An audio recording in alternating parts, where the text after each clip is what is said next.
Hi, and welcome to this episode of the Contemplationist Insight.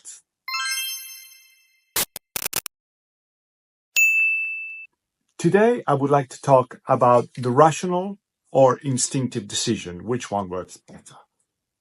I am Simon Vumbaca, your Contemplationist.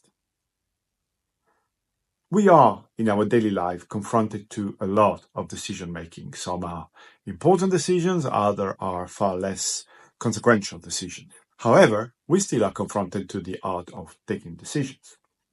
Of course, when those decisions affect others, we have a tendency to even feel affected by any such decision-making.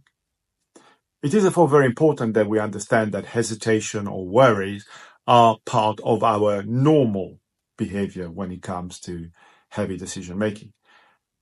We're also very lucky, and I think we should not underestimate how lucky we are given the access to information we have. Today we are bombarded almost on a second-by-second basis with news, technical news, specific area industry news, news on the TV, news on your phones, news on your notifications, but also expert opinion, expert reading, articles that you can access through internet or many other ways. And in recent years, here we go. We are so lucky.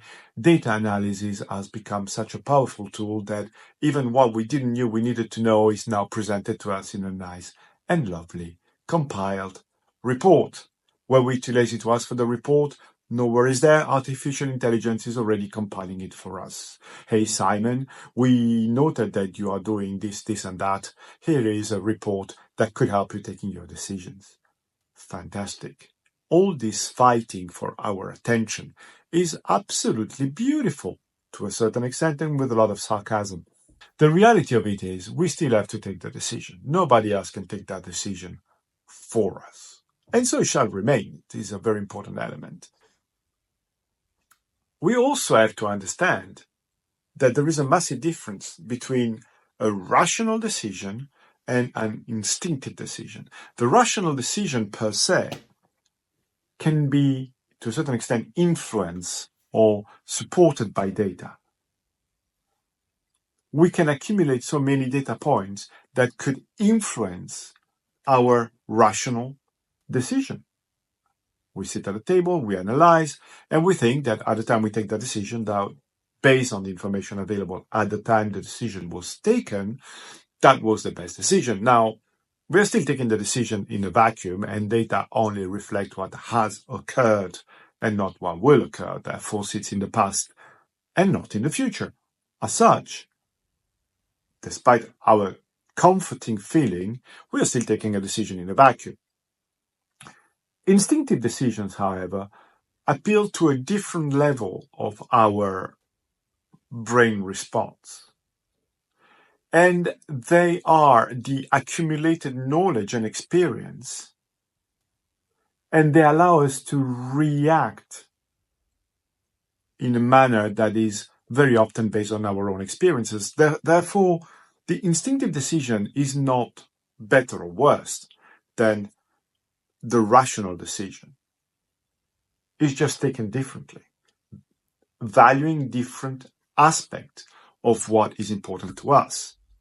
We tend to use instinctive decisions in our personal life, and we tend to use more rational decision in our business because the amount of information that is compound on our desks or computer or machines is exponentially growing by the minute.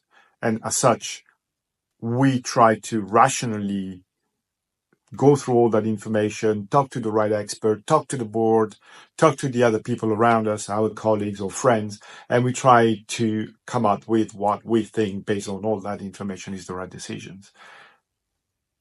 Instinctive decisions, on the other hand, are also very present in business, but at a different level.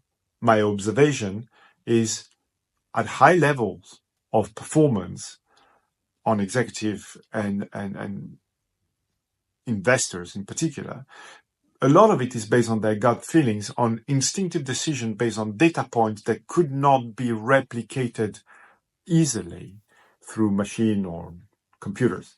And therefore, this instinctive and trust your guts approach to decision making seems to prevail. And the bizarre, apparently bizarre anyway, approach to it is that the more we take instinctive decisions and the more they go right, or at least are not proven wrong, the more we feel that that's the way to go, that we should listen to our guts, that our instinct is telling us what to do and when to do it. And the more we tend to sit down and use rational analysis to take a decision, the more that decision is delayed and stretch in time. And sometimes taking the decision is more important than waiting and taking the right decision. I know it sounds very controversial, but sometimes a decision has to be made there and then. Let's imagine that you are a goalkeeper. You can reason as much as you want about the players coming towards you with the ball, but when the ball is coming your way, you have to react. It has to be an instinctive decision. That's why repetition is used when it comes to sport. That repetition allows your body, your brain, your muscle memory to develop in such a fashion that by the time the ball arrives during the game, you don't have to think about it. You just do it. So, which one is the decision that works better? The truth is, there is no black and white answer. However, what there is sufficient information to understand, and this is a rational analysis, that people who take rational decisions tend to be stuck in the mud for a longer period of time, where people who follow their guts, who have instinctive decisions based on their own experience, tend to improve and refine the quality of the decision making, and therefore in time trust more their instinctive decision than their rational decisions. I would add a personal comment. I think rational decisions are fantastic if we have all the information, but if you don't have all the information, effectively a rational decision ends up being just a decision. So we may as well go with our guts and go with what we have learned through the way. Hope this conversation has been helpful, and I hope you're going to leave us your comment and tell us what you think. Do you prefer instinctive decision? Do you prefer rational decisions? And which one works better for you? I've been Simon Vumbaca, your contemplationist.